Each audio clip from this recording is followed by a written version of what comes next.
As vendas do comércio varejista brasileiro cresceram 3,1% em junho, em comparação com o mesmo período do ano passado. A expectativa é que, com a chegada do fim do ano, o comércio melhore ainda mais. O aumento nas vendas do comércio varejista foi destaque na pesquisa do IBGE em julho. Foi o quarto mês consecutivo de crescimento nesse setor. Na comparação anual, as vendas de tecidos, vestuário e calçados tiveram maior crescimento, de 15,5%.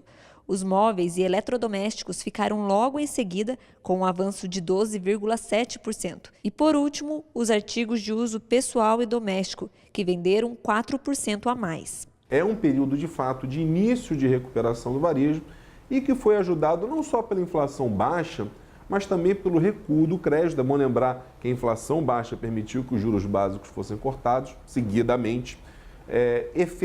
Recursos extraordinários para o consumo, como o FGTS, que vigorou de março a julho, também deram um empurrãozinho nas vendas do comércio. E algum resgate da confiança do consumidor, ele está percebendo, ainda que inicialmente, que o desemprego está começando a dar uma trégua. Em março, o comércio varejista brasileiro teve uma queda de 1,9% em comparação com o mês anterior, fevereiro.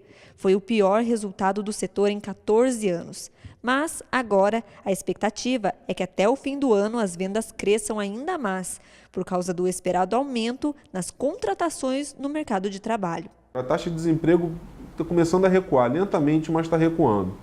E com o emprego formal, que registrou 4 meses seguidos de criação de postos de trabalho, ou seja, entre admissões e demissões o saldo ficou positivo, isso cria um efeito muito positivo para o varejo daqui para frente.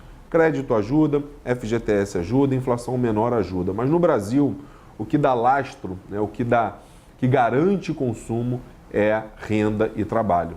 A denúncia feita contra o presidente Michel Temer, aceita pelo Supremo, será encaminhada à Câmara dos Deputados. Assim, o processo segue o rito, como aconteceu na primeira denúncia oferecida pela Procuradoria-Geral da República. É só com a autorização da Câmara que o Supremo pode analisar as acusações contra Michel Temer. Ao receber o documento, o presidente da Casa, Rodrigo Maia, deve notificar Temer e despachar a denúncia para a Comissão de Constituição e Justiça. A partir dessa notificação, a defesa do presidente da República vai ter até 10 sessões no plenário da Câmara para apresentar as alegações. Então, os argumentos da defesa devem ser analisados pela CCJ da Casa, que vai ter o prazo de até 5 sessões para se manifestar sobre a denúncia. Na Comissão de Constituição e Justiça vai ser escolhido um relator que deve apresentar um parecer, concordando ou não com o prosseguimento da denúncia. E, em seguida, o relatório vai ser votado pela maioria simples dos membros da comissão, podendo ser aceito ou rejeitado. Aí sim, o plenário vota o parecer e, de acordo com a Constituição Federal, são necessários 342 votos dos 513 deputados para a denúncia ser aceita. Caso isso aconteça, a decisão é comunicada ao Supremo Tribunal Federal e o presidente Michel Temer se torna réu. Vamos à entrevista especial de hoje.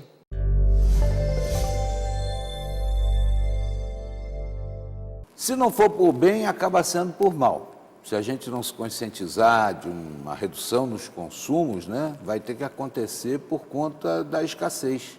As águas estão secando, as chuvas estão se tornando mais difíceis e a gente está tendo que gerar algum outro tipo de energia, por exemplo, a termoelétrica, que é cara, ou então a energia eólica, que tem sido uma dificuldade para a fase de implantação.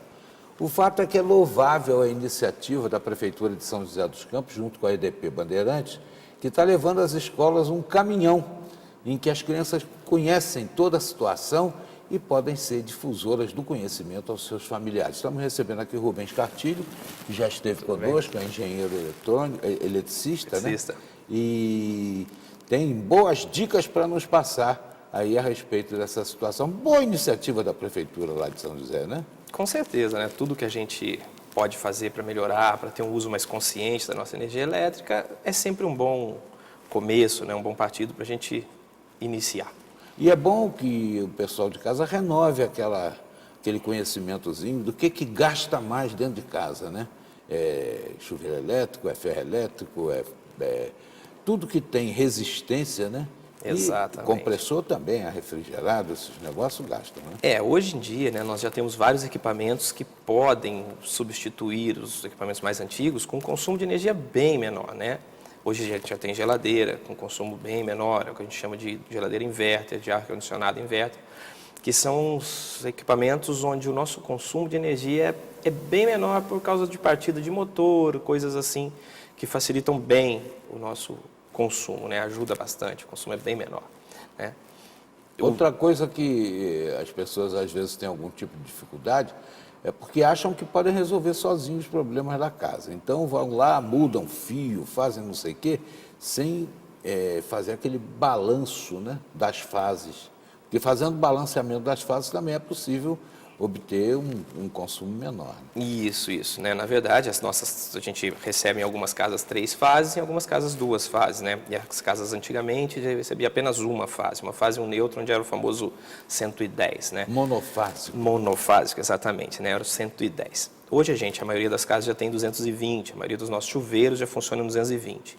Mas quanto mais balanceadas essas fases estiverem, mais equilibradas, o que eu tenho na fase R e o que eu tenho na fase S, sendo cada vez mais equilibrados, o meu consumo se torna cada vez mais estável, né? Então não dá aqueles picos de consumo, que é o que causa um acréscimo na minha conta de energia. Deixa eu até falar uma coisa aqui, se eu estiver falando bobagem, por favor, puxa a orelha e com força. Olha Pode ficar só, tranquilo. me ensinaram que quando você olha o seu relógio medidor lá, você vai ver um negócio rodando assim. Se você botar 3 fases, dividir em 3 fases, aquela roda que giraria para apenas uma, gira para 3 ao mesmo tempo e o consumo fica menor. Falei bobagem ou tem... Não é bem assim, né? Porque a gente quase. a gente paga potência, né? Então, o nosso giro dos nossos relógios antigos, né, giravam. Hoje, os mais novos já são digitais, né? Ele faz análise de todas as 3 fases e gera o custo fazendo o equilíbrio entre elas, né? Fazendo a média entre elas. Então, quanto mais equilibrado eu tenho, teoricamente, essa média seria mais constante, seria menor. Mas aqueles antigos que rodavam, assim, eles pegavam as 3 fases e a fase que desse o pico de consumo acelerava aquele giro, né? Então, por isso que as fases deveriam ser mais equilibradas. É porque o curioso vai lá, mexe na coisa e depois fica complicado, né? Desequilibra, bota chuveiro elétrico com ferro elétrico na mesma fiação, aí a coisa... Exatamente. E o que acontece, na verdade, voltando a... Funcionar, funciona, mas vai pagar mais cara a conta. Exato, não, e voltando à nossa primeira conversa... E pode desarmar o disjuntor. Exatamente, a gente pode causar um curto-circuito, pode causar um aquecimento naquela fase determinada e, consequentemente, talvez um incêndio, um problema mais grave, né? Uhum. Você lembra bem na casa das nossas avós que não podiam ligar os 2 chuveiros ao mesmo tempo? Desarmava tudo. Desarmava tudo, exatamente isso, né? Eu concentrava em uma fase apenas a carga que era para estar distribuída em várias fases, né? Uhum. Então, esse era um problema principal. É realmente uma coisa que precisa, né, de você consultar e trazer um profissional para fazer a coisa de uma forma adequada, sem risco e até mais econômica. Exatamente, né? Você ter no final das contas, você vai gastar um pouquinho, talvez com um especialista, com uma pessoa que conhece, para te fazer uma análise sobre esse problema, mas a longo prazo isso vai te dar uma redução substancial na sua conta de energia. Então, a longo prazo compensa esse pequeno investimento inicial.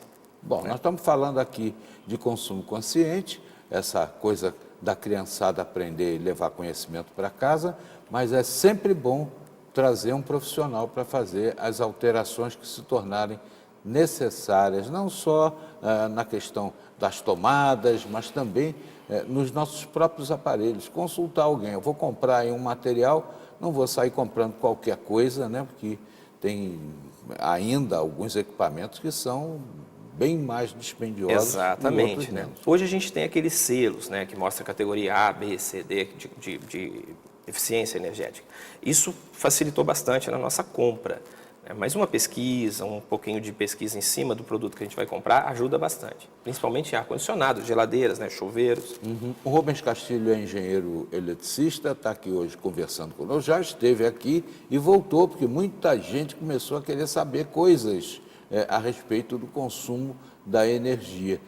E uma questão muito comum aqui é o pessoal reclamando de bairros em que há a queda do fornecimento de energia e fica funcionando uma fase independente de duas outras. Fica só numa fase e não volta a funcionar tudo. Isso é um negócio extremamente complicado, pode queimar equipamento, não sei. Vou pedir para você até aprofundar esse estudo na volta da entrevista, já aqui.